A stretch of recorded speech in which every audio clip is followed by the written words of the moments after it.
In a quiet town called Maplewood, tucked somewhere between long highways and endless cornfields, lived a boy named Ethan Carter. Ethan was the kind of person people barely noticed.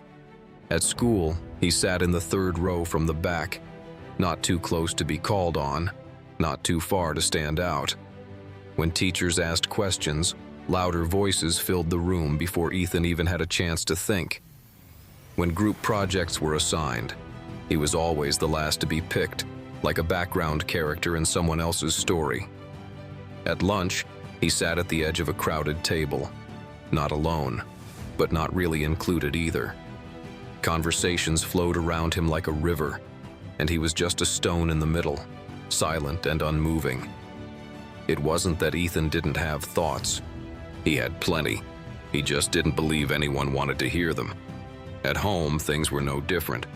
His parents loved him, but life was busy. His dad worked long hours at a local auto shop, and his mom juggled 2 jobs to keep things afloat. Dinner conversations were quick, practical. How was school? Fine. That was usually where it ended. Ethan would retreat to his room, where the real world faded and his imagination came alive. Because there was one thing about Ethan that no one knew. He was a storyteller. Every night he filled notebooks with stories. Stories about heroes who started with nothing. About underdogs who were overlooked, underestimated, and ignored. Until they proved everyone wrong. His characters were bold, fearless, and heard.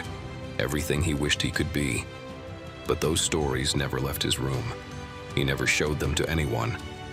Because deep down, Ethan believed something painful. If people don't notice me, why would they care about what I create? One day, something changed. It started like any other Tuesday. Ethan walked into English class expecting the usual routine, but instead his teacher, Mrs. Harper, stood at the front with a stack of papers and a rare spark of excitement in her eyes. "Class," she said, "we're entering a statewide storytelling competition. The winner gets published and invited to speak at a youth writing event." The room buzzed with chatter. Students began whispering, some excited, others already planning what they'd write. Ethan felt something stir inside him. A quiet voice whispered, "This is your moment." But just as quickly another voice replied, "Don't be ridiculous. No one even knows you exist." He lowered his head, ignored the feeling, like he always did. Days passed. Students talked about their story ideas. Some even read theirs aloud, receiving applause and encouragement. Ethan stayed silent. But that voice, it didn't go away this time. It grew louder, more persistent, until one night, sitting alone at his desk, staring at another blank page, Ethan whispered to himself, "What if, just this once, I try?" His hands trembled as he picked up his pen, and then he began to write. This time it was different. He didn't write to hide. He wrote to be seen. Every word carried emotion. Every sentence held truth. He poured his experiences, the loneliness, the silence, the feeling of being invisible, into the story. It wasn't just a story anymore. It was him. When he finished, he stared at the pages, heart racing, fear creeping in. What if they laugh? What if it's not good enough? He almost closed the notebook, almost walked away. But then he remembered all the times he had been overlooked, all the moments he stayed quiet, and something inside him shifted. For the first time in his life, Ethan made a decision. He would no longer ignore himself. The next day, with shaky hands, he submitted his story. No announcement, no confidence, just a quiet act of courage. Weeks passed. The competition was forgotten by most, but not by Ethan. Every day felt heavier with anticipation. Until one morning, Mrs. Harper walked into class with a wide smile. "I have some incredible news," she said. The room fell silent. "The winner of the statewide storytelling competition is someone from this class." Gasps filled the room. Ethan's heart pounded so loudly he could barely hear. Mrs. Harper looked around, then said, "Ethan Carter." For a moment, time stopped. No one moved. No one spoke. Then, "Wait, who? Ethan? The quiet kid?"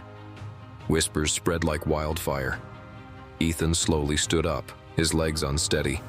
For the first time, everyone was looking at him, not through him, at him. Mrs. Harper handed him the certificate, her voice soft but proud. "You have a gift, Ethan. I hope you never hide it again."